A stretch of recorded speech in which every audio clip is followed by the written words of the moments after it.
Hello, my name is Hello. Andre Veskimeister and I'm the founder of Parcel Locker Central. Today we are talking also about parcel lockers, but not with a usual partner from manufacturing side. We are talking with Per Carlén today from ICA. And for those who are not Nordics, from ICA is a very big retailer in Nordics, and I'm pleasure to have you here, Per. How are you doing? Thank you very much. Thank you. Thank you for having me. The concrete reason I find the contact with you was a few weeks or months back. The news that you were installing or opening a very big robotics parcel locker in one of your ICA Maxi retail stores in Österraker. And first of all, it looks very beautiful and it is very big. And then my question came, why you are doing that? Why you are installing so big parcel locker in retail store? Right. Let's go back a bit because we started off this project in 2018 when I was approached by some store owners. ICA is a constellation of independent store owners, roughly 1,250, 60 stores. And I was approached because we had a mutual concern that the volumes was growing at a stage where we couldn't really handle them properly. This was in 2017 to 2018 when just, Black Week and Black Friday kicked off. And we needed somehow to facilitate these growing numbers and also to grow with the market. We have roughly in the handling parcels towards consumers, both business to consumers and consumer to consumer, we have a roughly 25% market share. So we handle roughly 35 to 36 million parcels a year. And we want to keep that market share, and we see that the market is growing. So by the time of 2025, we have to be able to reach somewhere around 60 million parcels. Now, how do we do that? And I was approached by some store owners that were contacted by Cleveron, our Estonian partner, and we're talking about robotic system called the 402. And we started to investigate and see how we can facilitate this. So initially it was a facilitating project to increase volumes with our biggest partner, PostNord, and our category captain, I would say. But then after a while, we realized that after consumer surveys that 9 out of 10 consumers wanted to pick up more carriers parcels in our stores, we realized that we have to build an agnostic platform. So that was the initial equipment we built, or the software built, which is now developed and installed. So even if you have a store that has a robotic system, not all parcels can be handled in it. So oversized parcels or parcels that would need an extra ID, photo ID and so forth. We have built an application as well that we have a hardware that facilitates also over counter. But somewhere between 80 to 85% of all the parcels can be ingested in the robotic. And when it comes to the parcel lockers, the Model 302, we can insert up to 95 to 100% of the parcels. So that's the originally idea behind the project. So basically, yeah, in your market history, your stores has been acting as pickup points traditionally, and now the volumes became so big that you just physically didn't manage to handle the volume and to keep this client flow, because clients are important for you also in retail.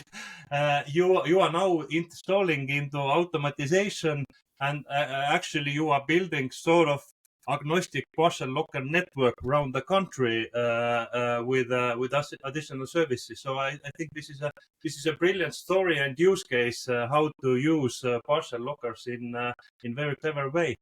Yeah. We realized that we had to make an agnostic system, because what we've seen is, for instance, in Estonia, that the majority or almost all parcels are handled through locker systems, but also we can see outdoors along the retail, the magazines and the stores that there's a locker for X, Y, and Z distributor or carrier, and we thought let's make an agnostic and more sustainable system where we can insert more parcels from all international and local parcel carriers. So the project became and has become bigger and bigger as we're going along, because we realized that we have to do more things, and it's all about keeping the relevance of the store, because we also see that more and more parcels are picked up either in a locker outdoors, or home delivery is increasing, and so we thought, how do we remain our relevancy towards the consumer, which is one of the most important things. We always say we have four stakeholders. It's the consumer, it's of course the retailer, i.e. the store owner. How do we make it relevant for them to handle parcels? How do we make it relevant for the consumers to have the willingness to pick up the parcels in a retail store, in a food retail store? How do we make it more and keep the relevancy for the carriers to keep up the relevancy and the eagerness to deliver parcels to our locations, and also to the e-commerce retailer? Although we don't have a direct contact with them, it's very important that when you choose the pickup point where you want to pick up your parcels, that we are top line with the e-retail as well too. So that's why we started to, should we say, elaborate on the marketplace for parcels handling. I think what you just said was absolutely brilliant.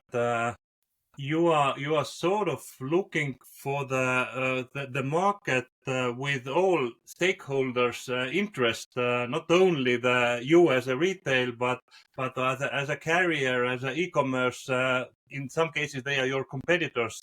So I think that this is very, very interesting and open approach. There are not so many companies thinking so widely about the whole end-to-end process of commerce. So I really appreciate your sort of broader thinking out of the box. Thank you. But just some questions about the functions more. One concept that is gathering popularity is click and collect. So can your customers also buy from that particular store stuff online and get it from that parcel locker, or this is not?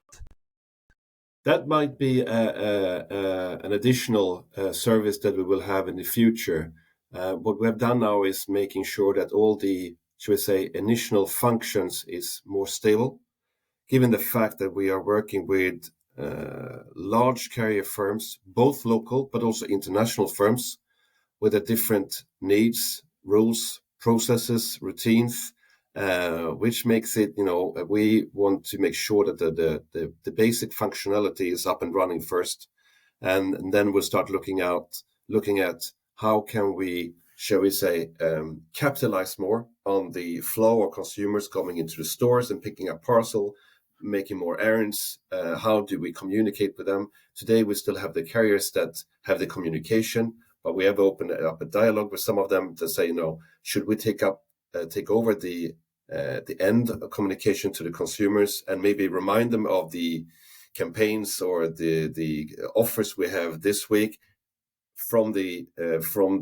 exact store, with making it more, should we say, more personal with the store owner, greeting the consumers, but also with this application that we built and insert into both the parcel lockers and the robotic systems. We also know more about the consumers, more out on the functional and efficiency side, that we know when they arrive. We know more and more with what the peak periods are more in detail, and what the patterns are. So we're gathering also data all the time. I would say that we're just on the verge of the start of a journey. As I said, this project started up in 2018. We did the first pilot in 2020 in the middle of COVID, so it prolonged it a bit, 2020, 2021, and then during 2022 we started to roll out into stores, given the fact also that it's a quite dramatic period we have now, with all the store owners have to make the investment themselves for the locker or the robotic system. Given the fact also that we have a local currency, we're very dependent on the euro, so we buy a lot of services and hardware in euros, so it's become a bit of an issue. It's tough for the stores because they have a more, should we say, stringent budget when it comes to, because all the costs have gone up. So it's taking a bit longer than we anticipated. But so far we're up and running with 60 stores in Sweden, from north to south. And within the next year, we will be up and running with roughly 125 stores and so forth and so on. Our goal is to be somewhere between 600 to 800 stores will have either a robotic system or a parcel locker system, depending on the volume. And this is the beauty of our business model as well, that we can customize every single installation in every single store. So we're not integrated store chain, which makes it more flexible. And that's also why we've decided to work with a startup company like Cleveron, which is also very flexible because they're also new thinking and a very innovative company. So kudos to Cleveron as well. Yeah, this is really good to hear. Now, going back to that exact parcel locker installment in Österraker, I understood that this can consist 700 parcels in maximum. So when I published this news also in my LinkedIn, then one question arose that isn't it? It's so big number that isn't there going to be queues already on the rush hours that people will try to take out the parcels because there are so many of them? Is it a problem, or they can spread still during the day? We've come to realize that we have a bigger spread, so it's not been or hasn't constituted a problem so far, because previously you would have to pick up your parcel when the parcel service was open, and that is normally between 8 to 9 a.m. and then it closes at 8 p.m. With the automatic system, whether it's in a robotic system or a locker system, you can pick up your parcels between the opening stores or opening hours of the stores, which means that most stores open at 7 a.m. They close at 10 to 11 p.m. So that means they've extended the opening hours also for handling parcels. So I would say no, it's not been a problem so far. As I said, in this one in Österåker is 700 roughly parcels at a time. The biggest one we have is on the west coast outside Gothenburg, and that one handles up to 1,300 parcels at any time.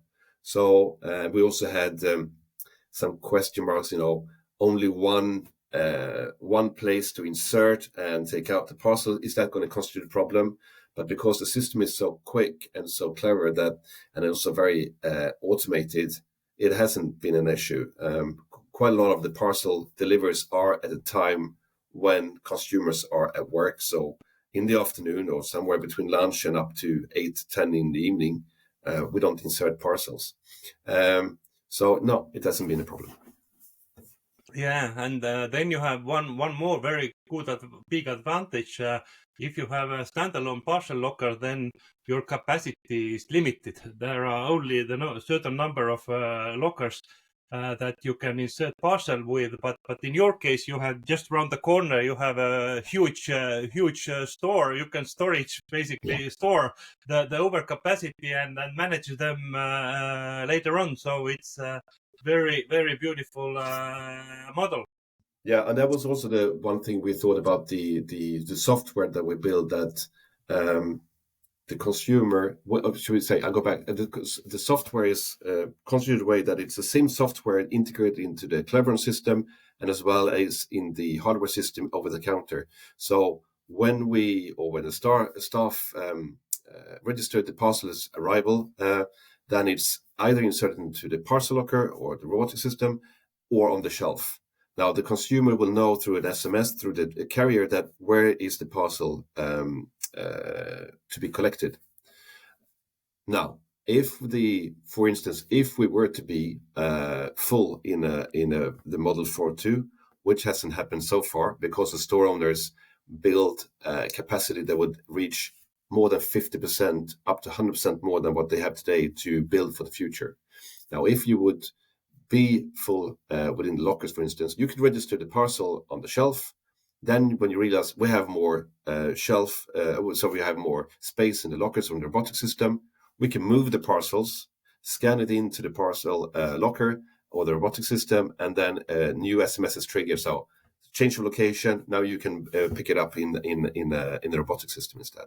So it creates the flexibility together with the software and the hardware has created much more flexibility. And as I said, we can take up so much more volume. Now we always try to register the parcels within 1 to 2 hours when they arrive in the store. But peak periods like from Black Friday up until Christmas can create problems, because if you have sometimes you have stores that normally they maybe receive, they would say, 5 to 6 carts of parcels. During the peak periods, they can receive the double or triple volume. So of course it creates a problem. So I've spoken to some of the store owners and they say that 402 has saved their Christmas on numerous occasions because they get rid of the volume and the consumers are happy. The consumers doesn't have to queue up for 10 to 15 minutes. And the staff, of course, can create more efficiency. They can also spend more time with consumers that need maybe a bit extra service. And they can concentrate on that consumer, because the other ones just do it by themselves. They get the parcels and they do the returns themselves as well. So it's very efficient. I think this is a brilliant use case and story how to utilize parcel lockers. I'm a really big fan of that, because I believe also in two things. I believe in automatization and consolidation in last mile delivery, and this is exactly both of that. In a sense, this is automated delivery, and this is consolidation. So really well done. I'm really pleased to have you here today telling the story, and I hope you are growing and will be very successful with that. Thank you very much.